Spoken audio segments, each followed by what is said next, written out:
We can finally accept that we drew 1-1 with Brighton, people. Whether it's a point gain based on the second half, whether it's 2 points dropped, let me know your thoughts. For what it's worth, I actually think the first half, whether I think we need an 8 or not, I think the plan Mikel Arteta had in the first half, spot on. Only fault is ultimately we didn't create enough chances. I said it in my watch along. I felt we needed to score more than one goal. In the second half, of course, we can debate the referee's decision and the numerous injustices that we feel we have or don't have. I hear that. But for me, control the controllables. Did we do enough to win the game? Probably not. Even in the first half, there was a couple of missed chances from Brighton. I don't feel we scored enough goals. I think we allowed, and obviously Brighton scored and then started to get some momentum, but I don't think we controlled the controllables. I think we allowed them to control the rhythm of the game in the first half. In the Premier League, you have to kill games before they kill you. That's either here nor there. If you want my extended thoughts, check out my watch along, check out the several match reaction bits and pieces, or let me know what you lot have to say in the comments, people. And don't forget to hit the like button. Now, big up you lot that were falling for all these ITKs talking about we're going to get Cunha. We've agreed personal terms. We all knew it was some nonsense and that the agent was probably playing a game. Romano and several news outlets are saying Wolves have agreed on a new deal with Cunha, deal verbally in place for the Brazilian to extend the contract with salary improved. Despite interest from several clubs, Cunha is set to sign as soon as official documents are checked and approved. Now, if you're still optimistic, verbally in business, verbal doesn't mean much. It needs to be dotted I's and crossed T's. I don't know if his new contract will have a potential release clause. For Wolves, it's quite the coup. They're keeping the main player. The cloud of uncertainty about his future, especially where they're trying to save their Premier League status and all of those kind of things. Spot on. For Arsenal, another one bites the dust. Even on the best of days, you know, whether Wolves were going to let him go is another thing. Cunha's one thing, but then you move on to Kudus. We've been quoted 120 million euros. Now, I don't necessarily agree with that because doesn't he have an 85 million release clause in the summer? So if you put 85 million down, would they take it? Now, I understand if West Ham, bit like Wolves, you want to keep your key players. You don't want to let him go unless it makes ridiculous sense and you can't turn it down. You know, it would be the second player we'd sign from West Ham for 100 million. You know what? I wouldn't be against signing Kudus. And there's several players you look around in the Premier League and you think you'd love them at Arsenal. The Belemba guy at Brighton, obviously Kudus. Cunha's obviously good with all of Isaac. And there's probably several more. Kudus would be amazing for this football club, but you have to buy these kind of men, in my opinion, at rightly or wrongly, when they at Bruno Gomes to what I said as well.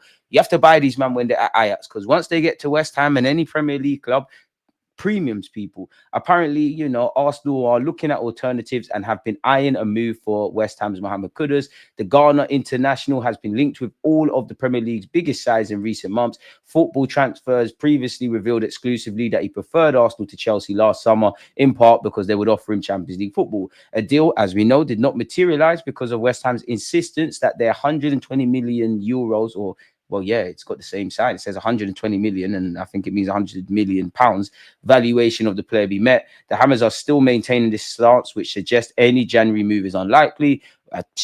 Did you not expect it to happen in January? I don't know.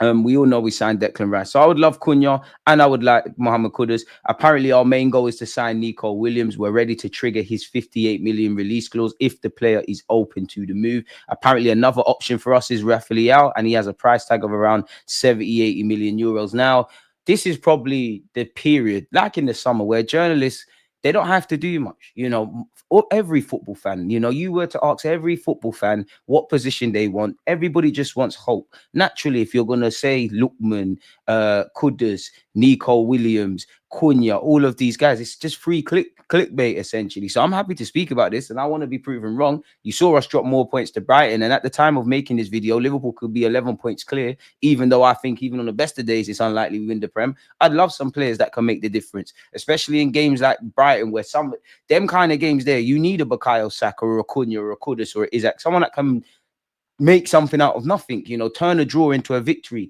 turn some defeats into draws, more points on the board, but it's neither here nor there. So that's Cunha, that's Kudus. Well, apparently we've suffered a blow in the Nico Williams chase. Long story short, according to this, Barcelona are still looking to sign Nico Williams, and they're actually planning to sell Rafinha, who's having a new lease of life at Barcelona, to fund such. So how long is it before we're relinked with Rafinha then? I'm not too sure. We all know we like Cunha. We all know we'd rather fond of Nico Williams. Whether that happens is another thing. We're still being linked with Atalanta striker Matteo Ruttigi, people, as Arsenal's search for a number 9 still goes on. Apparently, we're determined to add the number 9, people. We wanted to sign Sesko in the summer. It hasn't happened. You know, I did say I did like Gabriel Jesus standing up to be counted, but 2-3 games is not a big enough sample size to be talking about a player's uptake in form where he's turned a corner. I do think, you know, a lot of the issues we face at Arsenal are of our own doing. The lack of players, in addition to Saka with individual brilliance, the inability to cope with injuries, having a small squad, the lack of stardust, you know, the question marks in midfield, the depth in attacking sense, and limited players in that regards. You know, you cannot stand in the rain and complain you're wet. Ruttigi naturally is having a great season at Atalanta, building on what he was doing at Genoa. It's easy to link Arsenal with strikers, the Isaacs, the Gyökereses, the Evan Ferguson, who we've got interest dating back a few years. All of these guys, or any decent striker that's doing anything on the market, is going to be linked with us, like Sesko, like Ruttigi, like every now and again Santiago Jimenez of Feyenoord, people. Allegedly, we want him in late 2024. A new name began being linked with Arsenal as Atalanta's Matteo Ruttigi was said to have appeared on their radar. The Italy international has been on fire this season, scoring 14 goals across all comps. Allegedly, we're serious and we're willing to shell out as much as 55 million euros to land him this month. Is a striker a priority? Of course, if you sign a striker, there's players that can fill in elsewhere. But, and I could be wrong, but I don't know. It seems, based on the reports, we're more committed to the impossible dream of signing Isaac, which we know is probably a myth, people. You know, concrete evidence with Sesko. I don't know. Maybe Ruttigi's become Arsenal's first choice. But if this guy isn't your first choice and you're convinced there's other options, why would you shell out for him in January, whether we believe you should or shouldn't? Because that's going to have ramifications on what can happen in the summer, where we obviously know it's a easier market to navigate than January, which is a reactive window. We are reacting to injuries. We're reacting to what we didn't do in the summer. We're reacting, or many clubs are reacting to players' contracts running down, a lack of football, all of these kind of things, people. So pinch of salt settings is what I would say. Apparently, Arsenal are reportedly making Newcastle United striker Isaac a top target for the summer transfer window.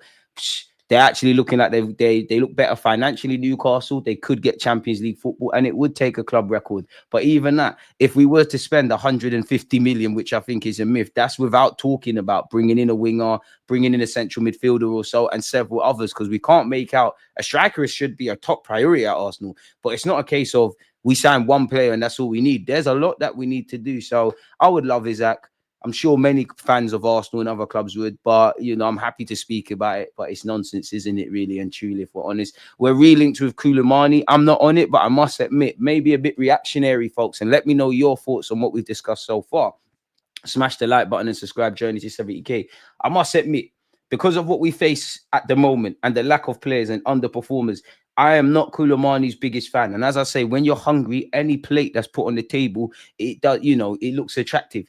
I must admit my stance is changing. It's more desperation. If you could get him on loan, we're linked with him and Asensio, which, again, easy for journalists to do this. I wouldn't necessarily be against it, people.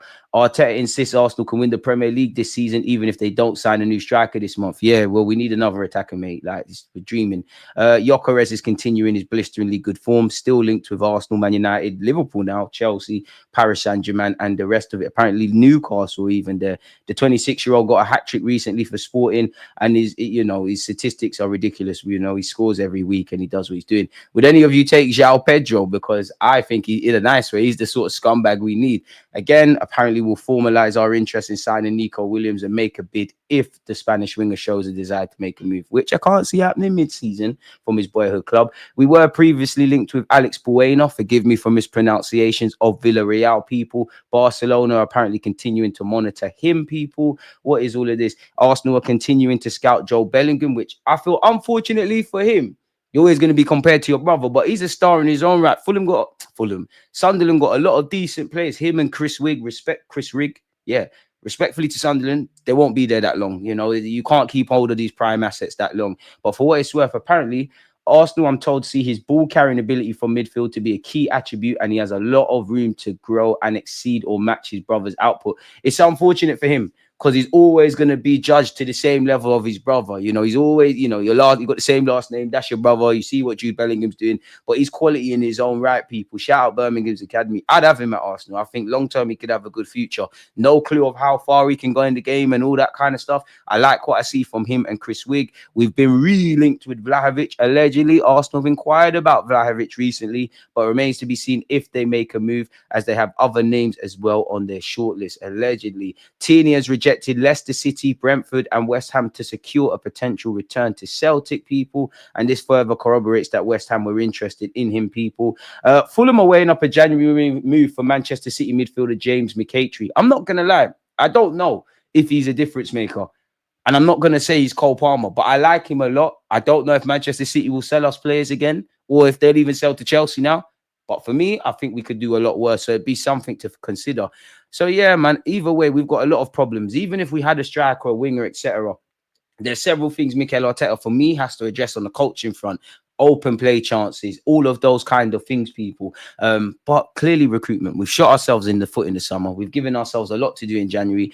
I don't believe we're going to win the Prem, but until it's mathematically impossible, I want the players to not have the same foot as me. Champions League is a pipe dream, but weirder things have happened. I would love to win the champs. I think the League Cup being 180 minutes away from a final, is feasible. Whether you're Arsenal, Newcastle, Liverpool, or who else is there, Tottenham Hotspur, everyone should believe they could get to Wembley. And to be honest, the League Cup feels like the only opportunity. The FA Cup, we don't know for the twists and turns, but give or take, us and Manchester United, who we need to dispatch next Sunday, want to probably win that. And it's silverware, you know. Best case scenario would be a domestic double. Easier said than done. So on the face of it, no matter what we say for the positives and the negatives, we're still in 4 competitions. Whether I believe we're going to win one or all 4, which we'd love, is another thing, people. So one thing's for certain, the club have left themselves a lot to do. They've shot themselves in the foot, self-inflicting errors. You cannot stand in the rain and complain you're wet. Hopefully the climate around our football club looks a lot stronger, and hopefully the club can pull a rabbit out the hat where January is concerned, even though that sounds very difficult.